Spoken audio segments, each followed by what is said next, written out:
नमस्कार मैत्रिणींनो, दीप्ती किचनमध्ये आपले मनपूर्वक स्वागत आहे। आज आपण बनवणार आहोत खानदेश स्पेशल खिचडी।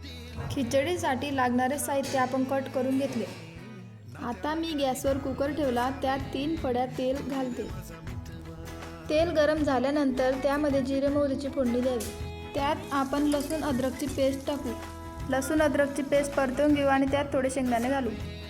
बारीक चिरलेला कांदा टाकून घेऊ। कांदा चांगला लाल होईपर्यंत परतवून घेऊ। थोडा कढीपत्ता टाकून घेऊ। बारीक चिरलेले खोबरे टाकून घेऊ। दालचिनी, लवंग, मिरे टाकल्यानंतर खिचडीला वेगळा स्वाद येतो। चिरलेला टोमॅटो टाकून छान परतवून घेऊ।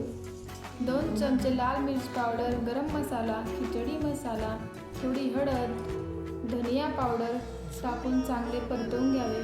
तुम्ही चवीनुसार मसाले कमी जास्त करू शकता। थोडे पाणी टाकून मसाला चांगला होऊ देऊ। मग बारीक चिरलेला बटाटा टाकावा। बघा, मसाल्याला छान तरी आली आहे। आता त्याच्यामध्ये 2 तांबे पाणी घालून घेऊ। चवीनुसार मीठ टाकून घेऊ।